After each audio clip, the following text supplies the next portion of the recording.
আগে এই ভিডিওটা দেখেন। হাসনাত আব্দুল্লাহ, লুঙ্গি ডান্স কোন সিনেমার গান? এটা ইন্ডিয়ান একটা ভারতীয় ফিল্মের খুব সম্ভবত এটা গান, লুঙ্গি ডান্স। খুব সম্ভবত, আমি নিশ্চিত না, কারণ আমি গানটা শুনেছি কিন্তু কখনো দেখার সুযোগ হয়নি বা দেখিনি। গতকাল রাতে ধানমন্ডি 32-এর আশেপাশে শুনেননি? গতকাল এই বিষয়টি এসেছে, মানে শুনেছি। দেখুন, বঙ্গবন্ধু একটি মীমাংসিত সত্য এবং মীমাংসিত বিষয় আমি প্রশ্নটা ছিল শুনেছেন শুনেননি? হ্যাঁ, আমি শুনেছি, আমার হলেও শুনেছি এবং ঢাকা বিশ্ববিদ্যালয়ে আমি শুনেছি এবং সেটিকে ডিজোন করার কোনো সুযোগ নেই। আমার প্রশ্ন শুধু অতটুকুই ছিল, শুনেছেন অথবা শুনেননি? জি, আমি একটু বলছি। লুঙ্গি ডান্স হচ্ছে চেন্নাই এক্সপ্রেসের সিনেমার গান। এটা 2013 সালে মুক্তি পেয়েছে সিনেমাটি, এবং এই গানটিতে কণ্ঠ দিয়েছেন হানি সিং নামে একজন গায়ক, এবং এই গানটি রজনীকান্তকে ট্রিবিউট করে এই গানটি করা। মানে তারা তাদের সিনিয়র অভিনেতাদেরও এতটাই সম্মান দেন যে এইরকম একটা বড় সিনেমায় শুধুমাত্র তাকে ট্রিবিউট করে একটি গান করা হয়েছে। এখন আপনাকে প্রশ্ন করতে চাই, গতকাল রাতে ধানমন্ডিতে যারা লুঙ্গি ডান্স করেছেন তারা কারা? আমি এখানে তৃতীয় কোন পক্ষ এমন কেউ করেছে, আমরা করিনি, ষড়যন্ত্রের গন্ধ, গত 15 বছর এগুলো আমি শুনেছি। হাসনাত আব্দুল্লাহ, বেশ শুনেছি। রাত 1টা-2টা থেকে এই গান শুরু হয়। আমাদের সংবাদকর্মী ছিলেন সেখানে 2-3 ঘন্টা বা তারও বেশি সময় ধরে চলে। এতক্ষণ পর্যন্ত আপনাদের কানে খবরটি যায়নি এবং আপনারা এসে সেটা থামানোর চেষ্টা করেননি। এইটা কি আসলে আমাকে বিশ্বাস করতে বলেন? মাইয়ার খুব লাগিছে লুঙ্গি ডান্স নিয়ে দেখতেছি। দাঁড়াও মাইয়া, তোমার ড্যাডির লুঙ্গি খুলে দিচ্ছি, আসো। লুঙ্গি ডান্স কেন দেওয়া যাবি না? শেখ মুজিবকে খুব বেশি বুঝে গেছো না? হ্যাঁ, এই যে বুঝে রাখেন, বুঝছেন? এই যে আওয়ামী লীগ কলে ফিরে আসবে, এই যে সংখ্যালঘুর ঘাট ধরে আর নারীর ঘাট ধরে, বুঝছাও? তো এইগুলারে আগে সাইজ করে রাখতে হবে। আচ্ছা, আর একটা জিনিস একটু দেখে নেই। ধানমন্ডি 32 নম্বরের 2 পাশে ব্যারিকেড কে দিছে? সেনাবাহিনী নাকি স্বরাষ্ট্র মন্ত্রণালয়? সিদ্ধান্তটা কার? মানে আমার জানা দরকার আর কি, কুরকুরানিটা কার? সুপুর নাকি উপদেষ্টার? 32 নম্বরকে প্রোটেকশন দেওয়া যাবে না, সোজা হিসাব। 32 নম্বরের সাথে আমাদের সকল বোঝাপড়া শেষ হয় নাই। যে ব্যারিকেড বসাইছেন সেটা সরান। ভালো করে কইতেছি, ব্যারিকেড না সরাইলে কিন্তু মহাবিপদে পড়বেন। লাঠিগুলি টিয়ার গ্যাস দিয়ে বিপদ ঠেকাইতে পারবেন না। কি বিপদে পড়বেন ভিডিওর শেষে কমুনি। ধানমন্ডি 32 নম্বরের সাথে আমাদের হিসাব আছে। ওই বিল্ডিং এর প্রত্যেকটা ইট জনগণ খুলে নেবে, তারপরে ওই বিল্ডিং এর মুক্তি। জনগণের সাথে ফয়সালা শেষ। অনেকে কইতেছেন মুজিবের কি কোনোই ভূমিকা নাই? থাকবে না কেন? হাসিনার মতো একটা রাক্ষসী জন্ম দিছে। মানুষের ঔরসে রাক্ষসী জন্মানোর তো কোনো উদাহরণ নাই আগে, তাই না? আর মুজিব কি করিছে?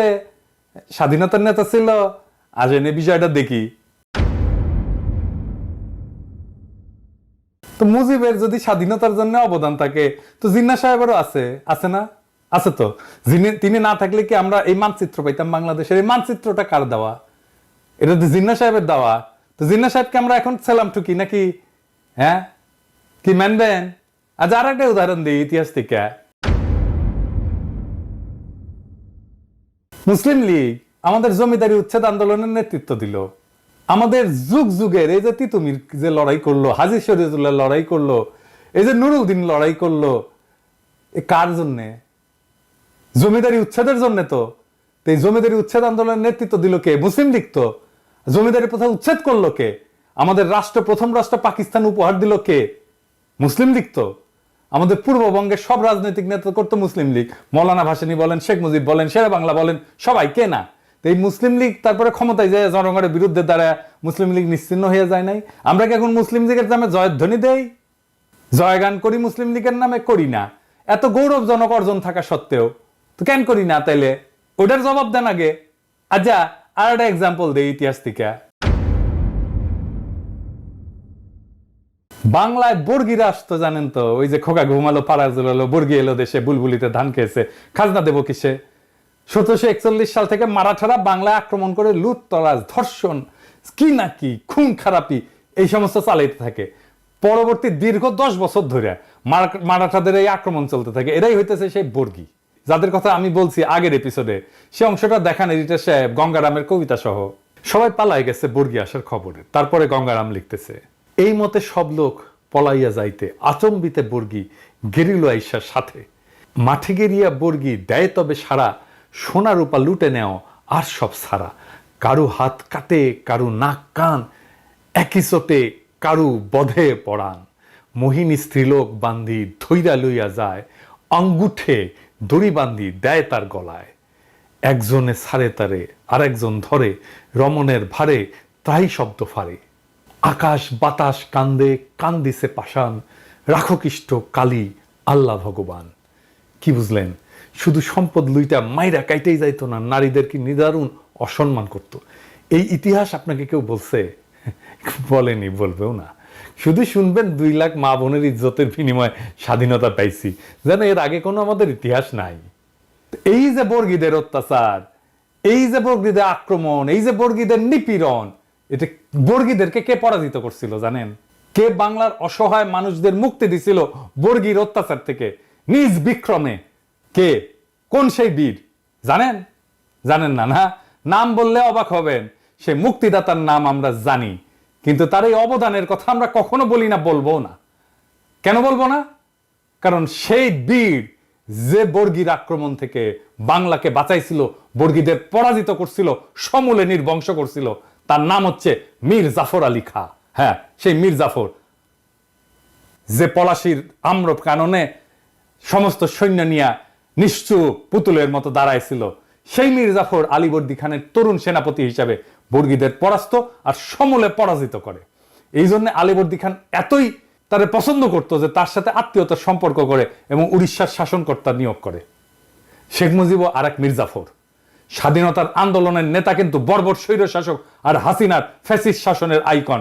তাই স্বাধীনতা যুদ্ধের ভূমিকা, যা কোনোভাবে মীর জাফরের বর্গীদের বিরুদ্ধে বীরত্বের সাথে লড়াই করার সাথে তুলনীয় না, তাকে আমাদের স্মরণীয় বরণীয় ভাবার কোনো দায় নাই। মীর জাফরের বিশ্বাসঘাতকতা তার মুক্তিদাতার ভূমিকাকে যেভাবে নিশ্চিহ্ন করে দিচ্ছে, ঠিক একইভাবে স্বাধীনতা যুদ্ধে মুজিবের ভূমিকাকে আমরা কোনোভাবেই সেলিব্রেট করতে পারি না। তার স্বৈর শাসন এবং তার ফ্যাসিবাদের আইকন হওয়া তার মুক্তিযুদ্ধের স্বাধীনতার ভূমিকাকে নিশ্চিহ্ন করে দিচ্ছে। যদি মুজিবকে সেলিব্রেট করতে হয়, তাহলে বর্গীদের বিরুদ্ধে মীর জাফরের বিরুদ্ধকে আগে সেলিব্রেট করতে হবে। তাই 32 নম্বরের প্রত্যেকটা ইট আমরা খুলে নেব, ওই বাড়ির ডিনামাইট মাইরা ধুলা মিশাই দেব। ওইটা ফ্যাসিবাদের আইকন। ওই ব্যারিকেড রাখছে না, ওই ব্যারিকেডের উপরে মুদবেন লাইন ধরে স্যাট স্যাট করে, আর প্লাস্টিকের প্যাকেটে করে কাঁচা গু নিয়ে যায় ওর মধ্যে ছুঁড়ে মারবেন। মানুষের গু হোক, কুকুরের গু হোক, বিড়ালের গু হোক, যাই হোক, ভিতরে ছুঁড়ে মারবেন।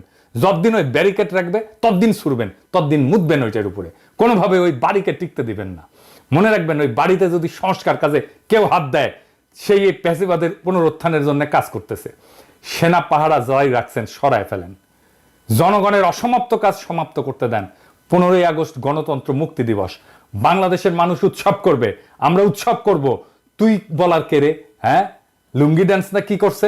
100 বার করবো লুঙ্গি ড্যান্স। মুজিব বন্দনা বাংলাদেশে করা যাবে না। এই যে যারা কয় যে করলে ইতিহাসের বিরুদ্ধে হবে, ওদের বলবেন মীর জাফর আলী খাঁকে তাইলে আমাদের আগে সম্মান দিতে হবে। ওইটা ইতিহাস না? বর্গীর আক্রমণ ইতিহাস না? খালি পাকিস্তানের শোষণই ইতিহাস? পাকিস্তানের শোষণ তো বর্গীর আক্রমণের তুলনায় কিছুই ছিল না। মুজিবের আগে মীর জাফরের হিস্সা আছে বাংলার ইতিহাসে, তাহলে ওইটা নিশ্চিত করেন। তো মাইয়া সাবধান হইয়া যাও। এরপরে যদি বাড়াবাড়ি করো না, আজকে কিছু কইলাম না, আজকে খালি ওয়ার্নিং দিয়ে গেলাম, এরপরে যদি কিছু করো না, তোমার কালো ধর্ম এমকে করে ধর্ম টের পাবা। এবার আসেন একজন শহীদের আলাপ করি। 20 জুলাই ঢাকার সাভার বাসস্ট্যান্ডে গুলিতে নিহত হয় ক্ষুদ্র ব্যবসায়ী কুরমান শেখ। কুরমান শেখ ছিল শারীরিক প্রতিবন্ধী। সে প্রতিবন্ধী ভাতাও পেত। কালুখালীর রতনদিয়া রেল লাইনের পাশে জরাজীর্ণ টিনের ঘর ছাড়া তার কোনো সম্পদ নাই। 1.5 দশক ধরে ঢাকার সাভার বাসস্ট্যান্ডে একটা ছোট্ট ঘরে দৈনিক ভাড়া ভিত্তিতে মুরগির ব্যবসা করতেন। সাভার মাছবাজারের পেছনে ভাড়া বাসায় স্ত্রী শিল্পী খাতুন, ছেলে রমজান শেখ এবং মেয়ে মিতু আক্তারকে নিয়ে বাস করতেন তিনি। দরিদ্র ছিলেন, কিন্তু সুখের সংসার ছিল।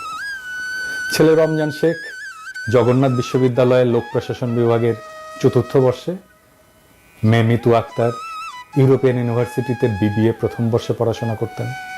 সংঘর্ষের দিন সাভার এলাকায় অনেকের দেখাদেখি কুরমান শেখ দোকান খুলেছিলেন।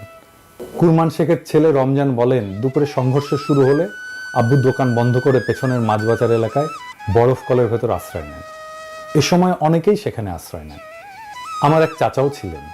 পুলিশ হঠাৎ বাজারে ঢুকে বরফ কলের কাছে এসে গুলি করতে শুরু করে। নিহত কুরমান শেখের স্ত্রী শিল্পী খাতুন বলেন, সে প্রতিবন্ধী ভাতাও পেত, সোজা হয়ে দাঁড়াতে পারত না, ঠিকমতো হাঁটতেও পারত না। ছেলেকে বিসিএস ক্যাডার এবং মেয়েকে ব্যাংকার বানাবে বলে অনেক কষ্ট করত। সে কোনো দল করত না।